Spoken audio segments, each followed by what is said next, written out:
So there is a really special person that has influenced all of your lives in many ways. Can you tell us a little bit about her name, where she was born and lived, and the work that she taught you? This is our grandmother, Marie Dean. He has a picture of it too. Yeah, yeah. Aw. And that's with me with her. Um, I've learned doing the palmetto with her at a young age, maybe 10, 11 years old. And she only spoke French. And we didn't have a choice but to learn French. If we wanted to talk to her, we had to learn how to speak French. I'm the oldest out the granddaughters from Grand Kaya. She had other grandkids, but they stayed like in Homeland, Golden Meadow, so they wasn't really around. So I'm the oldest, the granddaughters from Grand Kaya. So I have a little more than Maria. And Aunt Rose, well, of course, she have a lot about her. Yeah, my mama worked at the shrimp factory. And before she'd leave, she'd get up early in the morning, and she always had a braid so she could start working on her hats or fans or whatever she was going to be making, her baskets. And before she'd go to work, she would get up early, get dressed to go to work, and then start working on her things. And every morning that she would go to work, she'd do the same thing. Make her coffee, get ready, and start working on her hats or whatever she was making. And she enjoyed doing it. You know, she didn't just say, well, I'm going to work on that, put it on the side, and go work on it next week, like I usually do. When she would start something, Yeah. she wanted to make sure that it was done. Yeah. She didn't like nobody waiting on, if they ordered something, she didn't like them waiting on their stuff. She wanted it done. Yeah. And we would braid a lot. She would strip the palmetto for us. Yep. And I would braid it for her. That way it gave her a chance to Just so. sew on it. You know, she didn't have to stop and split it and braid it.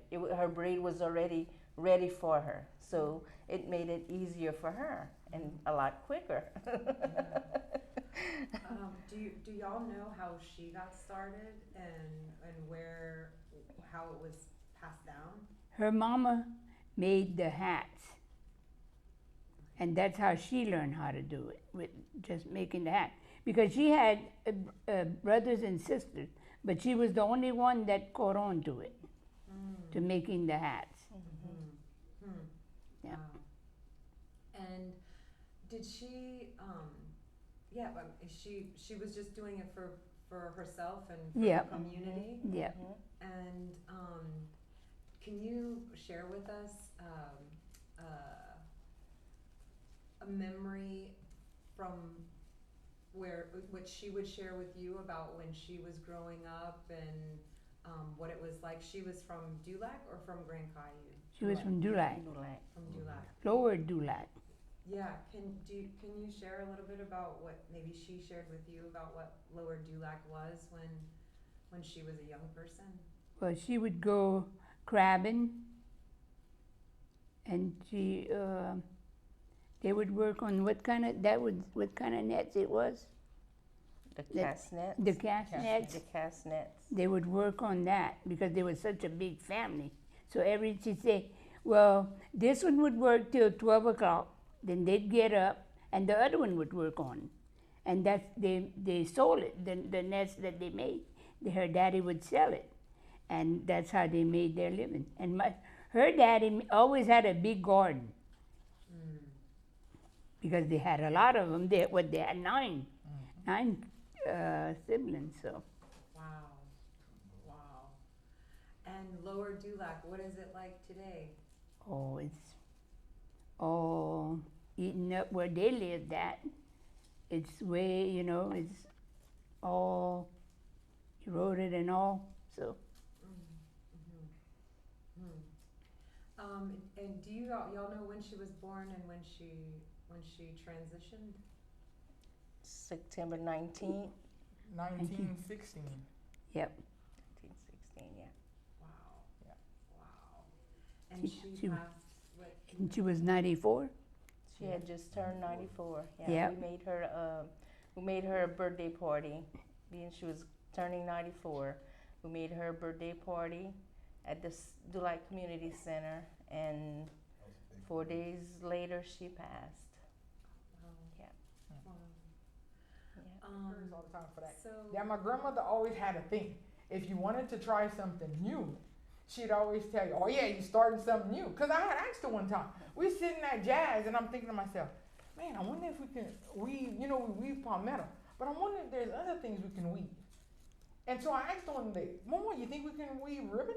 She said, "Oh, I don't know. Oh, you want to start something?" She said. And I said, "Yeah, why not?" And so I did one day in front of her. I said, "Look how pretty it looks." She said, "Oh yeah, that's pretty."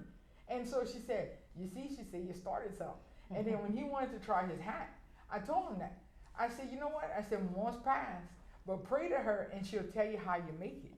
And he's like, "Okay." And so when he tried, and she'd always tell you, my mama too. Like my mama tried something and she's like, "Oh look," and she was still living there. And she's like, "Yeah, but you didn't do it like this. Do it like this and you're gonna do it." So I told him the same thing. She's gone, but listen to her. She'll tell you what you need to do to make it the way you want it. So his first attempt, he made this. And I said, "Okay, but it's all right, because it looks like a basket. That's fine. Keep trying." And he said the whole time he was trying to make it, he could hear somebody, like telling him, "You got to loosen it up. You got to loosen it up." And I said, "That's my mom. You listen to her?" "No." "Then take it apart. Sit calm. Take everything off, radio or TV, whichever you got on. Take it all off. Say, 'Okay, mama, I'm listening. Come back and tell me what I need to do to get it the way I want it.'" I said, "You have it in your mind how you want it. Now you come let me know how can I do it to where the way I want to make it." And so he came out with his hat, and that's his version of the hat like she makes out of palmetto. So Wow. it's like, and like I told him, you just have to listen to her. She's gonna come to you and let you know how to help you, but you have to listen. And he kept telling me like he could hear somebody talking, but he wasn't listening to her, and she was trying to help him. So that's what I told him. If you want her to tell you how to do something, you just have to listen to her. She's still there with us, because we can tell. Every now and then, like right before we started, you could see a butterfly, and it's like we knew that's her, because we every now and then we'll see a butterfly, and it's like that's her. That's her telling us everything's gonna be okay, you know. Cause First powwow, you remember? Yep. Butterflies outside, and then when we played the rain dance, it started pouring down rain.